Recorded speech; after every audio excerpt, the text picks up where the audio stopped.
Hello friends, welcome to Sathiya Samayal.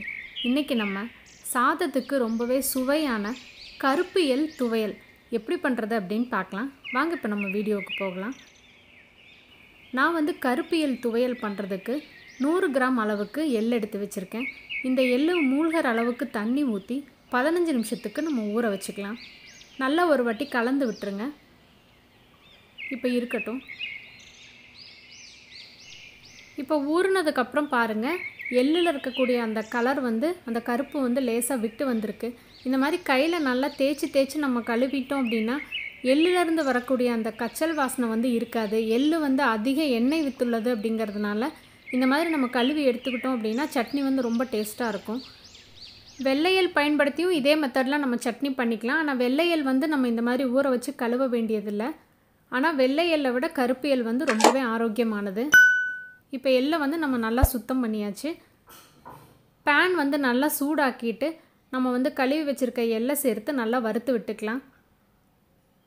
நம்ம வறுக்க இதில் இருக்கக்கூடிய ஈரப்பதம் நல்லா குறைஞ்சு எள்ளு நல்லா உப்பி பொரிய ஆரம்பிக்கும். அது வரைக்கும் நம்ம கைவிடாம வறுத்து விட்டுக்கலாம். எண்ணெய் எதுவும் சேர்க்க தேவையில்லை.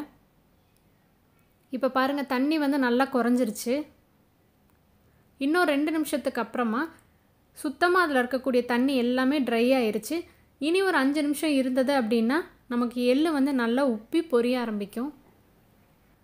எள்ளு பொரிய ஆரம்பிக்கும் போது நல்லா செதறிச்சு அப்படின்னா ஒரு பிளேட் போட்டு நம்ம மூடி வச்சுக்கலாம். ஆனால் மூடி போட்டு அப்படியே விட்டுறாதீங்க. லைட்டாக ஒரு வாட்டி நடுவில் கிளறி விட்டுக்கிட்டோம் அப்படின்னா தான் எல்லா எள்ளுமே பொரிஞ்சு வரும்.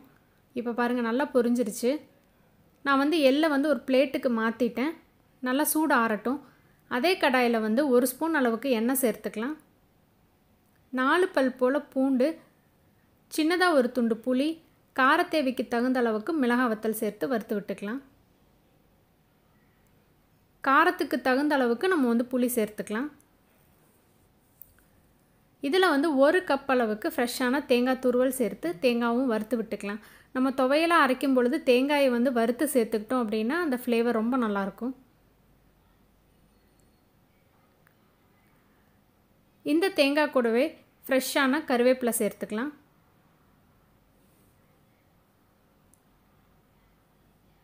தேங்காய் கலர் மாறணும்னு அவசியம் இல்லை.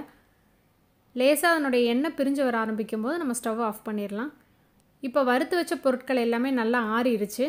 இதில் 1/2 ஸ்பூன் அளவுக்கு நாட்டு சர்க்கரை, தேவையான அளவுக்கு உப்பு சேர்த்து தண்ணி விட்டு நம்ம அரைச்சி எடுத்துக்கலாம். நாட்டு சர்க்கரை விருப்பப்பட்டால் சேர்த்துக்கோங்க. ஆனால் சேர்த்திங்க அப்படின்னா தான் டேஸ்ட் ரொம்ப நல்லாயிருக்கும். சட்னி அரைச்சதுக்கப்புறமா எண்ணெயில் 1/4 ஸ்பூன் கடுகு, 1/4 ஸ்பூன் உளுந்து சேர்த்து நம்ம தாளிப்பை சட்னியில் சேர்த்திடலாம். ரொம்ப டேஸ்ட்டான இந்த எள்ளு துவையலை நீங்களும் உங்கள் வீட்டில் ட்ரை பண்ணி பாருங்கள். இந்த ரெசிபி உங்களுக்கு பிடிச்சிருந்தா மறக்காமல் உங்கள் ஃப்ரெண்ட்ஸ் எல்லாத்துக்கும் ஷேர் பண்ணுங்கள்.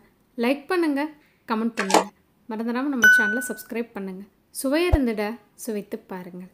தேங்க்யூ.